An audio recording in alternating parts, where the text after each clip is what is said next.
नवाज शरीफ ने पाकिस्तान की तरफ कदम बढ़ा दिए, मुल्क की सियासत करवट लेने लगी। मियां नवाज शरीफ की लंदन से सऊदी अरब आमद, उम्रा अदा करेंगे, रोज़ा रसूल सल्लल्लाहु अलैहि वसल्लम पर हाजिरी देंगे। सऊदी हुकाम से मुलाकातें भी मुतवक्के। नून लीग के कायद 21 अक्टूबर को दुबई से लाहौर पहुंचेंगे। मरीम नवाज कहती हैं सारे तजुर्बे फेल हो गए, एक ही तजुर्बा कामयाब रहा और वो है नवाज शरीफ। नवाज शरीफ अवाम को मुश्किलात से निकालने का हल बताने के लिए आ रहे हैं।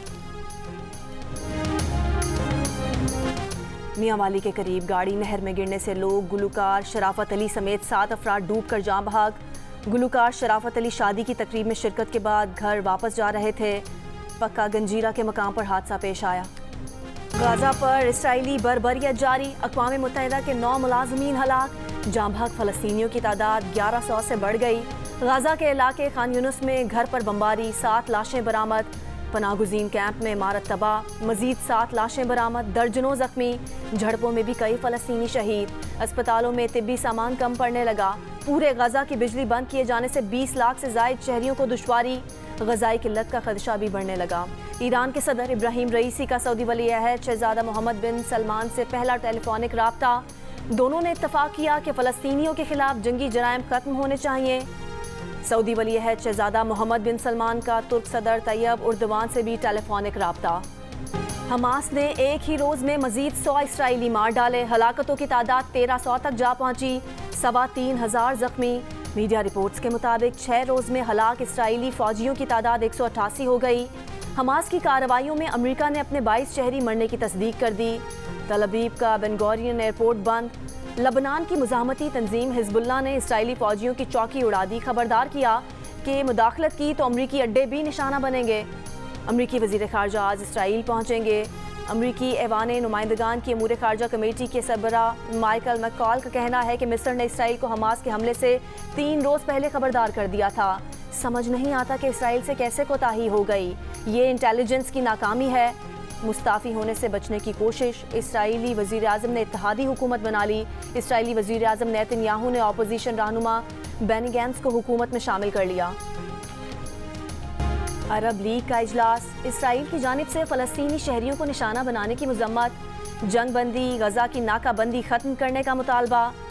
अक़वाम मुत्तहिदा की सलामती काउंसिल का इसराइल फ़लस्तीन तनाज़े पर इजलास आज होगा। 15 रुकनी सलामती काउंसिल का इतवार को बंद कमरे में इजलास हुआ था। अरकान के दरमियान शदीद इख्तलाफात सामने आए थे। फ़लस्तीनियों से गज़ा खाली करने के इसराइली मुतालबे पर रूस के सदर का शदीद रद्द-ए-अमल। कहा गज़ा फ़लस्तीन की तारीखी सरजमीन का हिस्सा है। फ़लस्तीनियों को गज़ा पट्टी से सुनियाई जाने का कहने से अमन नहीं आएगा। तर्जुमान चीनी वज़ारत ख़ारजा का भी कहना है कि सियासी तरीक़ों से फ़लस्तीन के मसले का फ़ौरी हल निकाला जाए। अमरीकी कौमी सलामती के मुशीर जॉन कर्बी ने लबनान से इसराइल पर रॉकेट हमले परेशान कुन करार दे दिए। कहा किसी दूसरी तरफ महाज खुलना इसराइल के हक़ में बेहतर नहीं। पार्लियामेंट का बनाया गया प्रैक्टिस एंड प्रोसीजर कानून सुप्रीम कोर्ट ने आईनी करार दे दिया। पार्लियामेंट का हक़ के कानून साजी तस्लीम। 15 रुकनी फुल कोर्ट ने 10-5 की अक्सरियत से फैसला सुना दिया। मास्टर ऑफ रोस्टर का तस्वुर खत्म। बेंच की तश्कील और मुकदमात मुकर्रर करने का सिर्फ चीफ जस्टिस का इख्तियार अब चीफ जस्टिस और 2 सीनियर तरीन जजेस पर मुश्तमिल कमेटी करेगी। अज़-खुद नोटिस लेने का सिर्फ चीफ जस्टिस का इख्तियार भी अब 3 रुकनी कमेटी को मुंतकिल। फुल कोर्ट ने मफाद आमा के तहत लिए गए अज़-खुद नोटिस यानी 184(3) के तहत मुकदमात में पार्लियामेंट का दिया गया अपील का हक आईनी करार दे दिया। 9 जजेस ने हक में, 6 जजेस ने मुखालफत में फैसला दिया।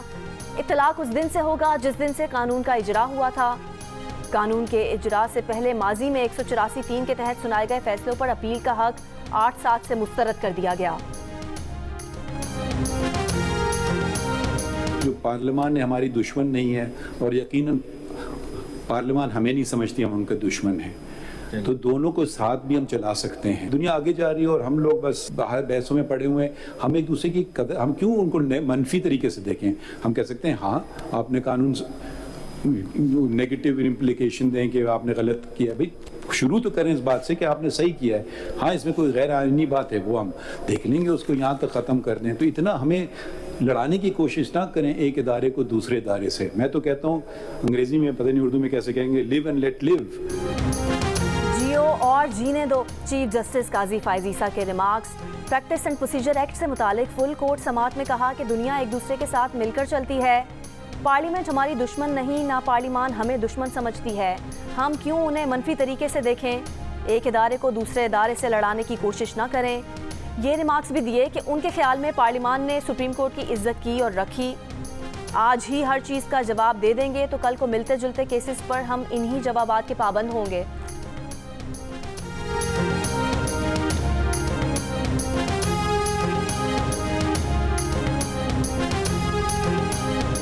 तहरीक-ए-इंसाफ के रहनुमा सेनेटर अली जफर ने supreme court practice and procedure act के हक में अदालती फैसले को दुरुस्त करार दे दिया। प्रोग्राम आज शाहजेब खानजादा के साथ में बात करते हुए उन्होंने कहा कि चीफ जस्टिस काजी फाइज ईसा ने खुद कहा कि वो अपने इख्तियारात मुंतकिल करने को तैयार हैं। माजी में सुप्रीम कोर्ट ने आर्टिकल 184(3) के तहत ऐसे मामलात में मुदाखलत की जो उसे नहीं करनी चाहिए थी। कुछ ऐसे फैसलों से मईशत को भी नुकसान पहुंचा है। ये खुशाइन बात है कि अब चीफ जस्टिस आर्टिकल 184(3) के मामले पर मुशावरत से फैसला करेंगे और फैसले के खिलाफ अपील भी दायर हो सकेगी। मजीद कहा कि ये कानून पैनामा केस समेत माजी के केसेस पर लागू नहीं होगा। इस कानून का किसी खास शख्सियत को फायदा नहीं होगा।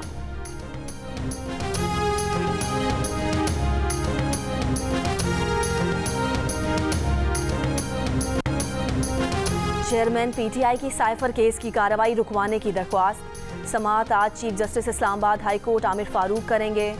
सरदार लतीफ़ खोसा के जरिए दायर दरख्वास्त में कहा गया है कि 17 अक्टूबर को ट्रायल कोर्ट ने फर्द जुर्म आयद करने के लिए केस रखा हुआ है। साइफर केस की ट्रायल कोर्ट की कार्रवाई पर हुक्म इम्तना दिया जाए।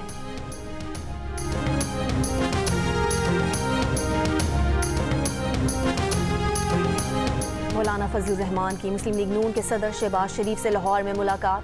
दोनों रहनुमाओं ने इत्तफाक किया कि बहरानों से मिलकर ही निपटा जा सकता है। शहबाज शरीफ ने कहा कि पाकिस्तान को दिवालिया होने से बचाने में मौलाना फजलुर रहमान ने भरपूर ताउन किया। तमाम जमातों ने 16 माह में सियासत का नहीं सिर्फ रियासत बचाने का सोचा। मौलाना फजलुर रहमान ने कहा कि नवाज शरीफ की वतन वापसी पाकिस्तान के लिए अच्छी खबर है। सच बेनकाब हो चुका, नवाज शरीफ सियासी इंतकाम का निशाना बनाए गए।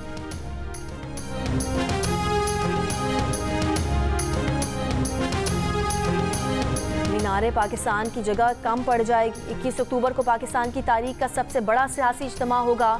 नून लीग के रहनुमा तलाल चौधरी की जियो न्यूज़ के प्रोग्राम आज शाहजेब खानजादा के साथ में गुफ्तगू। कहा कि नून लीग का कारकर्दगी में किसी दूसरी जमात से कोई मवाजना ही नहीं। हमने पहले भी नामुमकिन को मुमकिन बनाया, अब भी ऐसा ही करेंगे।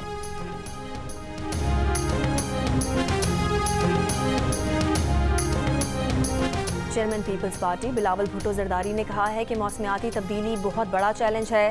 पाकिस्तान को हालिया सैलाब में बहुत नुकसान हुआ।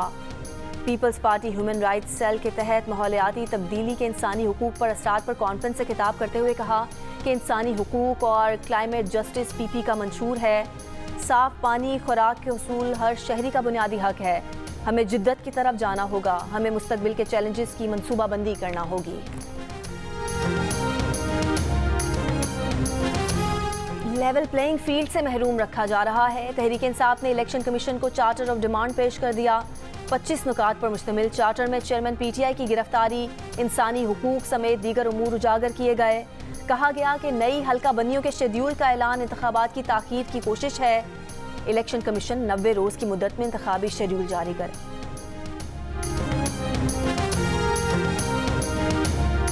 दो बहनों से इज्तिमाई ज़्यादती करने वाले 5 ज़ेरे हिरासत मुल्ज़िमान हलाक। शेखुपुरा पुलिस का दावा है कि ज़ेरे हिरासत मुल्ज़िमान को रिकवरी के लिए ले जा रहे थे। सरगोदा बाईपास रोड पर मुल्ज़िमान अपने ही साथियों की फायरिंग का निशाना बन गए। मुल्ज़िमान पर 1 माह कबल दौरान डकैती 2 बहनों से ज़्यादती का इल्ज़ाम था। मेरी बेटी जो है ना स्कूल में टीचिंग करती थी, तो बच्ची ने पढ़ाना छोड़ दिया। वहाँ से धमकियाँ दे रहा है मेरी बेटी को ना, धमकियाँ दे रहे हो। मेरे बेटे को मार दिया।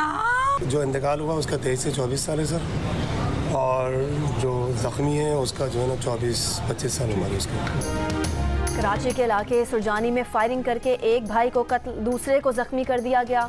वालदा गम से निढाल कहती हैं वाक़े में फरीद नामी शख्स मुलव्विस हो सकता है। मुलजिम उनकी बेटी स्कूल टीचर को भी तंग करता था, जिस पर बेटी को नौकरी छोड़नी पड़ी थी। पुलिस ने डकैती मुज़ाहमत का शुबा जाहिर कर दिया।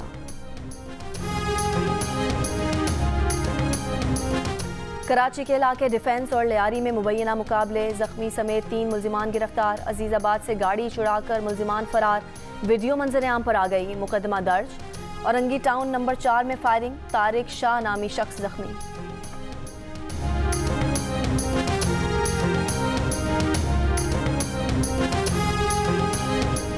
कानपुर से पुलिस पार्टी के अगवा को 24 से जायद घंटे गुजर गए। एसएचओ समेत 5 एहलकारों को बाजियाब ना कराया जा सका।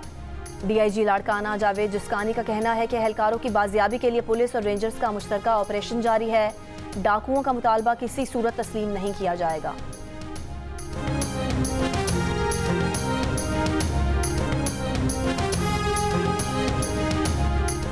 इस्लामाबाद के इलाके ढोकपराचा में डाकुओं ने पुलिस एहलकारों को लूट लिया। डाकू चाय के होटल पर बैठे एहलकारों से मोबाइल फ़ोन और असलहा छीन कर फरार हो गए। होटल पर मौजूद दीगर शहरियों से भी मोबाइल फ़ोन और नकदी लूटी गई। डाकुओं ने पुलिस से छीना असलहा कुछ फासले पर फेंक, मुकदमा दर्ज, तहकीकात जारी। जिला स्वाबी के पसमानदा गांव नबी की खवातीन इलाके की खुशहाली के लिए किरदार अदा करने के लिए पुराज़म। राशिद मेमोरियल वेलफेयर ऑर्गेनाइजेशन के तहत समझदार माँ प्रोजेक्ट में तरबियत हासिल करने के लिए खवातीन की बढ़ चढ़ कर शिरकत। बच्चियों के लिए स्कूल और कॉलेज का भी क़याम। इल्म हासिल करेंगी, रोजगार भी मैसर आएगा। यकूम अक्टूबर से गैस की कीमतों में 200% तक इजाफे की तैयारी। घरेलू सार्फिन के लिए गैस 172% तक महंगी। दीगर सार्फिन के लिए कीमत 158% तक बढ़ाने की तजवीज़। प्रोटेक्टेड गैस सार्फिन के लिए फिक्स्ड माहाना चार्जेस 10 रुपये से बढ़ाकर 400 रुपये करने का मंसूबा। काबीना ने 5G स्पेक्ट्रम नीलामी के लिए ग्रीन सिग्नल दे दिया। निगरान वजीर खजाना की सरबराही में स्पेक्ट्रम नीलामी एडवाइजरी कमेटी कायम। कमेटी में वजीर IT, telecommunication and science and technology, वजीर सनत और पैदावार शामिल। निगरान वजीर IT डॉक्टर उमर सैफ का कहना है कि 5G नीलामी के लिए 300 मेगाहर्ट्ज़ स्पेक्ट्रम दस्तयाब होगा। जल्द ही PTA के जरिए कंसल्टेंट का तयन करके स्पेक्ट्रम नीलामी को यकीनी बनाया जाएगा। काबीना ने टेलीकॉम इंफ्रास्ट्रक्चर शेयरिंग की मंजूरी भी दे दी। परवाज़ें मनसूख और ताख़ीर का शिकार होने पर PIA जाग गई। PSO को ईंधन की फराहमी की मद में 2 करोड़ रुपए अदा। अहम रूट्स की परवाज़ों को ईंधन मिलने लगा। Chairman PCB management committee Zaka Ashraf match देखने के लिए आज भारत जाएंगे। मीडिया से गुफ्तगू में कहा कि ज़ैनब अब्बास ICC की जानिब से भारत गई थीं। उनके साथ वहाँ जो हुआ उसका रंज है। उन्हें पहले ही भारत का वीज़ा मिल चुका था। वो सहाफ़ियों के वीज़ों के इंतज़ार में थे। जे शॉ से बात हुई है, शायकीन के वीज़े जल्द जारी होंगे।